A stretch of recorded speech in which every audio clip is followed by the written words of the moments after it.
Chapter 12. Conception. The wedding rite had now taken place, but the young people did not simply hop into bed to engage in the wedding night activities that we know about today, following a drunken spree. Their relatives did not make them lie in bed and then display the bloody sheet to the wedding guests the next morning, as had been done in many wedding rites, especially in the Caucasus. The young lovers went off, each to their respective parents' homes. They slept, then made their ablutions. And in the execution of this whole custom, there is great significance. The excitement associated with the approval of the domain's design quickly passed. The excitement associated with the wedding itself, where their attention was totally occupied with each other in a climax, may have had a pleasurable dimension, but it was still accompanied by a degree of nervous tension. At their parents' homes, they rested and slept off the excitement, while, of course, still thinking about each other. 2 days later, they experienced their first encounter as husband and wife. And by this time, everything was ready for the conception of their child. It was not just a question of marital benefits. The house, the warm enclosure for their animals, the vegetable garden, and the orchard were all very important, of course. But equally important was the mental and physical state of the young couple. Radomir awoke before dawn, and without a word to anyone, he put on his garland and picked up his shirt that had been hand-embroidered by his mother. Then he headed off to the spring-fed stream. The moon illuminated his path through the pre-dawn darkness, while garlands of stars twinkled in the heavens. After washing in the stream, he put on his shirt and quickly made his way to his sacred creation. The heavens began to brighten, and there he stood alone on the spot where the two villages recently celebrated their joy, the place he created through his dream.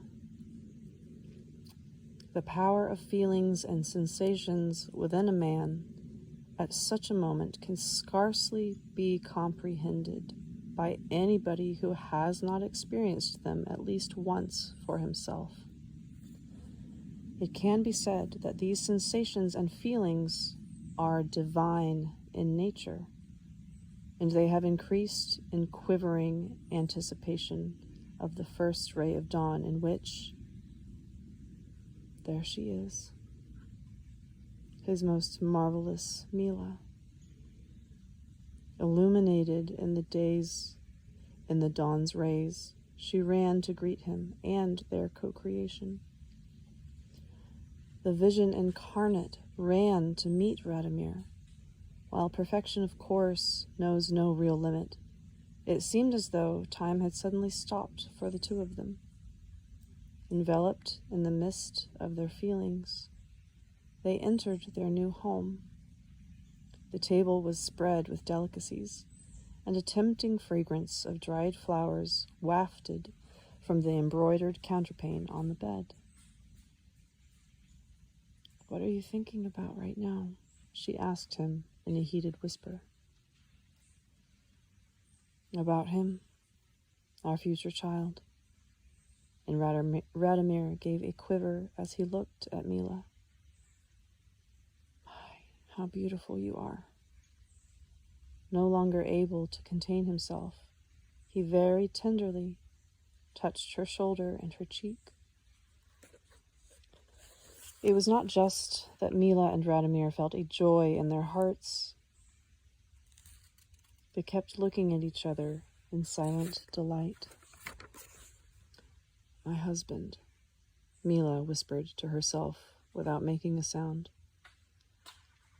"My husband, I thank heaven and the entire universe. O righteous God, what happiness you give to people. The happiness of living a life in love." My wife, Radomir thought as he looked at Mila.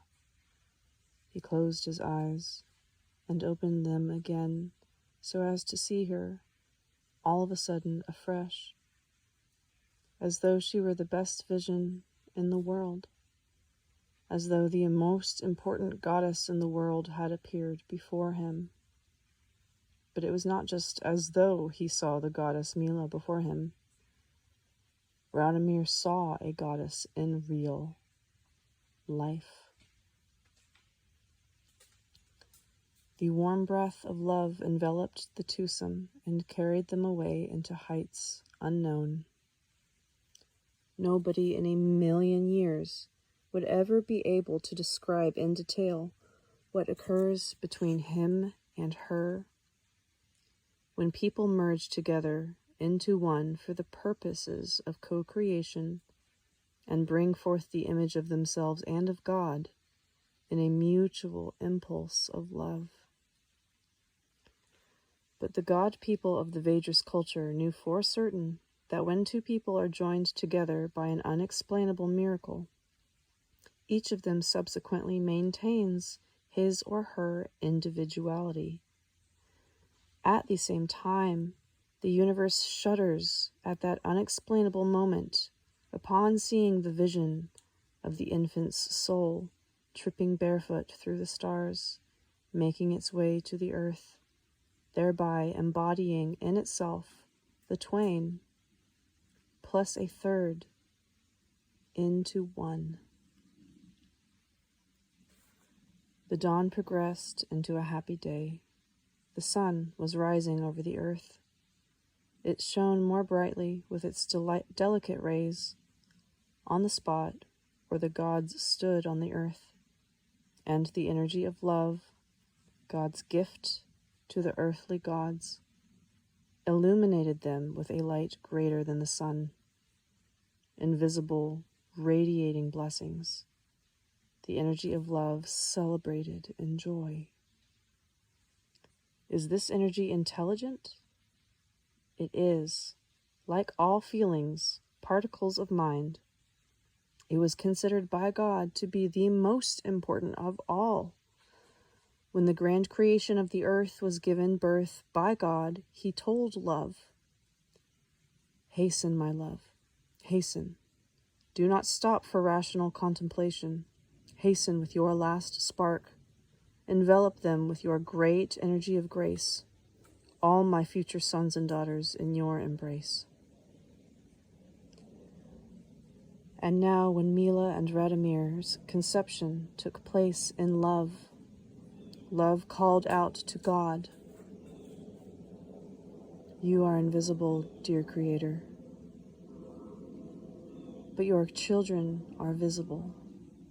I too was invisible. Now my reflection on the faces of your children I see. They are yours and, in a way, mine to be.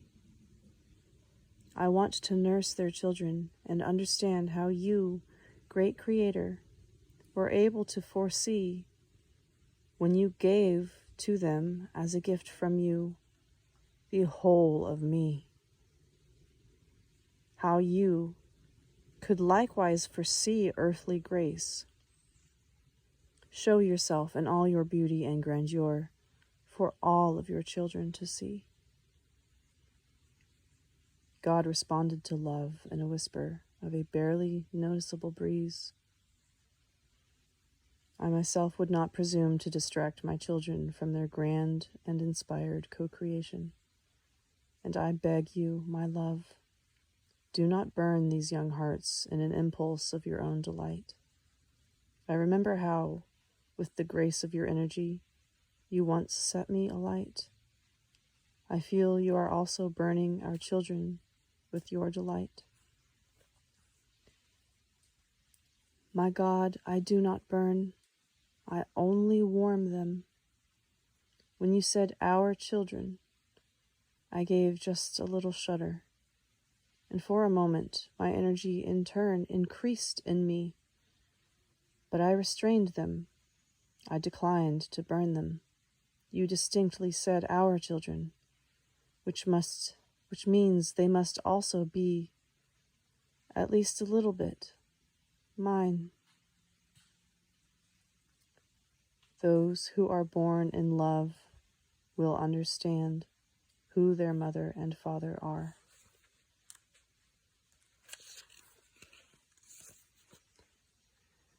It might not be easy, Vladimir, to understand, but you must try. The intimate relations involved were by no means the lead factor in the Vedra's conception of children. What people do in bed today, calling it lovemaking, is a mere mockery of love and a debasement of God. The satisfaction of fleshly needs lasts but for a moment, and I would venture to say that it cannot compare with even 100th part of what has been determined in God's plan for man. The Vedra's people did not see each other as an object of fleshly desire. They saw something quite different altogether. When the desire came to Mila and Radomir to create a child, they did not see him as being separate from themselves. The culture of feelings was quite different in those times. The husband and wife in their love saw in each other their own child, and consequently their caresses were quite different from today. People were not drawn to each other by the passion of copulation, but by the grand aspiration to co-creation.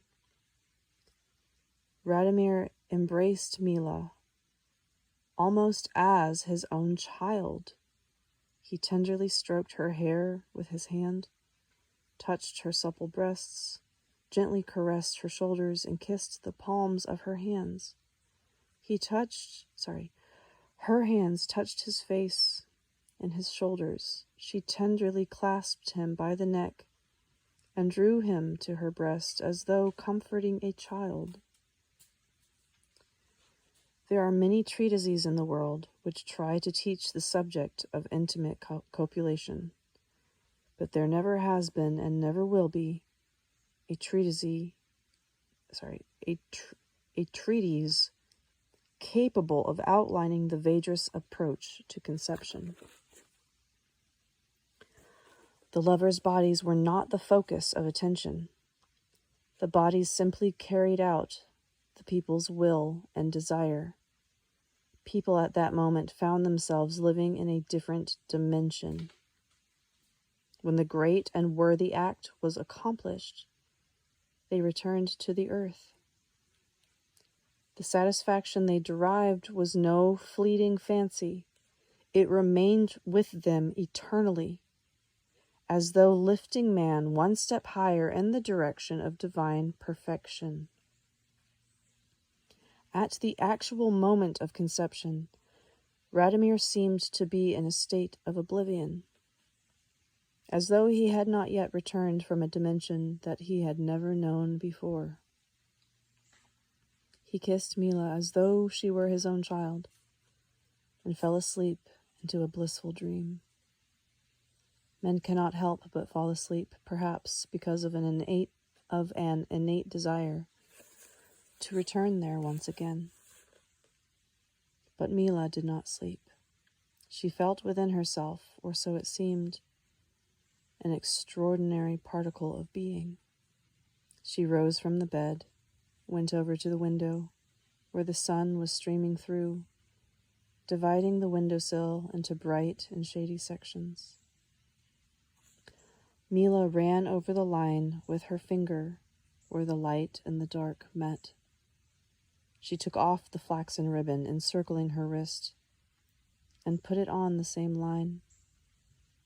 The Vedra's people always marked the day and the moment of conception.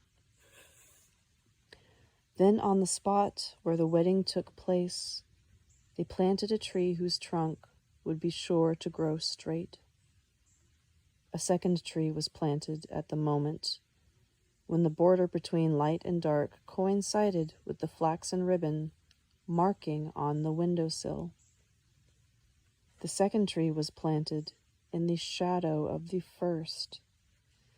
This act allowed them to forever remember the moment at which they conceived their child.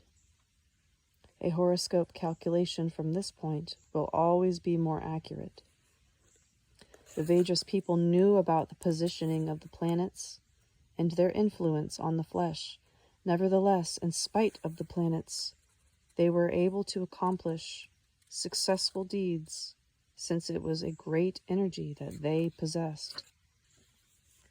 Subsequently, they poured the birthing water there and buried the placenta there in the earth.